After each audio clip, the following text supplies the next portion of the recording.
important upgrade of the upcoming Z Flip5 will be the cover display. The Z Flip5 will have a cover display of 3.4 inches with a resolution of 720 into 748 pixels, much larger than the Z Flip4 with that was a tiny 1.9 inch 512 into 260 pixels. It will enable Samsung to not just run basic widgets but also apps on the cover screen. The company has worked with Google to optimize apps like Google Maps. It's not clear how the functionality will be available when the phone is closed, but it could be the whole app, or like in Moto 40 Ultra, which is the biggest competitor, it might have the trimmed down version of it. The Maps UI ran into issues with the Razr as it doesn't go around the camera punch hole. This might be an issue on Galaxy Z Flip5 or other folder shaped cover displays. Other Google apps could be accessible from the external display such as Messages and YouTube. Of course, Samsung will bring his One UI app to the display as it makes more sense. But let's see who wins the battles of the front screen of the flip phones, whether it's Motorola or whether it's Samsung. JCB, the British heavy equipment manufacturer, back in the smartphone scene with two new rugged Android phones. It's the Toughphone and the Toughphone Max. Both are military spec compatible, feature an IP68 water rating. The new devices features hardened polycarbonate frame backed with metallic elements. JCB Toughphone features a 5.7-inch LCD with HD plus resolution with a water notch drop notch with a 20 megapixel front camera. The Max has a larger 6.67-inch IPS LCD Full HD plus screen with the same 20 megapixel cutout in the punch hole. Both phones feature Gorilla Glass protected screens with a rubber rim with added protection and pre-applied glass protection. Toughphone brings a single 20 megapixel real camera with LED flash, and Max gets a 48 megapixel main camera, 16 megapixel ultra wide camera with a 2 megapixel macro and one more rubbish camera VGA module. Both are powered by Helio P22 chipset with 6GB of RAM and 128GB of storage for the Toughphone and Dimensity 700 for the Toughphone Max. The Toughphone features a 40-50 mAh battery, with the Max features up to 12,200 mAh cell, which is rated for 30 days of standby. Toughphone boots Android 13 while the Toughphone Max is shipping with Android 12. The Toughphone is priced at £300 while Toughphone Max is priced at £600 and delivery starts in mid-July. Toughphone doesn't make any sense because it's having a P22 processor, which is a 5-year-old or 6-year-old processor. That time it was rubbish, so now it will be even more rubbish. And for some reason it is coming with 13 and the Max with a better processors coming with Android 12. Don't understand these non-famous companies, what they are thinking. Qualcomm announced it's expanding the S3 Gen 2 sound with optimized latency that goes below 20 milliseconds for lag-free gaming audio.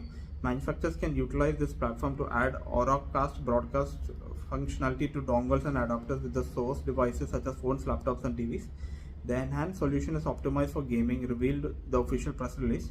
It's a combination of Snapdragon sound and LE audio. It delivers ultra-low latency of less than 20 milliseconds, and it can go down even further, delivering game audio level only.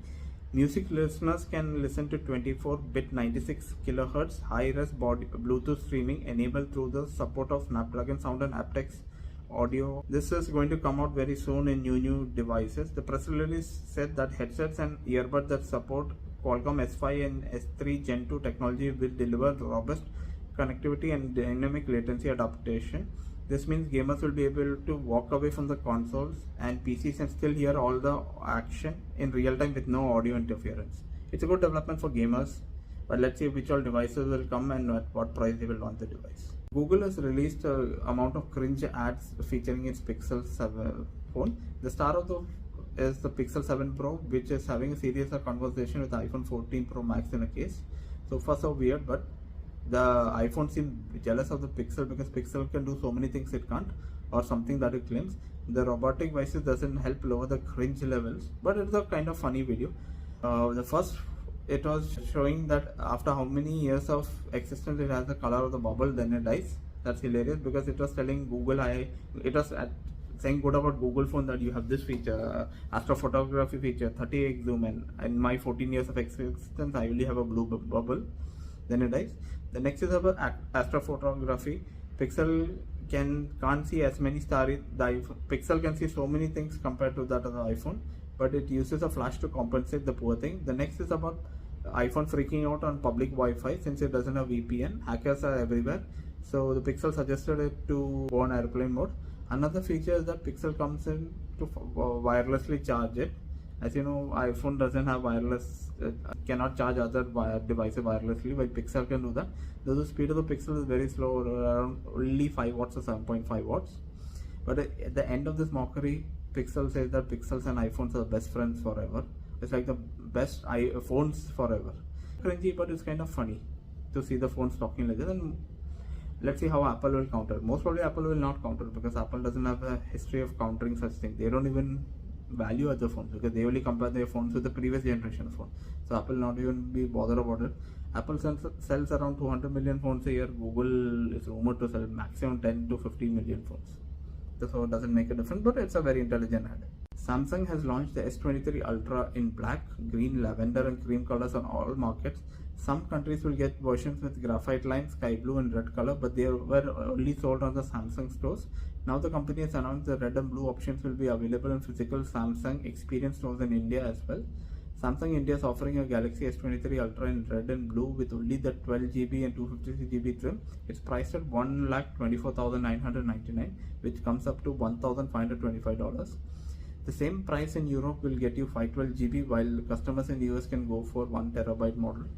Even though the devices are made in India, but it is freakingly expensive. But in India, you can get a 2-year program where you pay 1,875 monthly payment. There is a bank deal. We get 8,000 discount directly with HDFC banks and up to 10,000 discount additional when you exchange the phones. Amazfit has come out with a new Cheetah series under its performance lineup. It's aimed at runners, and the first smartwatches Amazfit launched as a part of a Cheetah series known as Cheetah and Cheetah Pro. Cheetah Pro is advertised as a premium watch for elite runners who want to optimize your performance, and packs a 1.45-inch AMOLED display, 480x480 resolution. It has Gorilla Glass 3 and 1000 nits of brightness. It is readable under bright sunlight. It has a display with around 100 plus watch faces. Bezel made up of titanium alloy, while middle frame is made up of polymer to keep the watch lightweight. It uses nylon straps with a 22mm wide and has an adjustable length of 150 to 220 mm. It features a responsive button and a convenient crown on the right side, making it easier to control the watch even when you run. It comes with the AI-powered Zep coach to provide personalized running plans tailored to the user goal, while adjusting to week based on user performance and condition. It can also give scientific guidance to users to help them understand their progress. The Cheetah Pro utilize GPS by importing a route file from the Zep app and color offline maps for their planned activity for precise navigation during a run. It has offline music playback, Amazon Alexa offline voice assistant support for Bluetooth calls. The smartwatch features a microphone and speaker.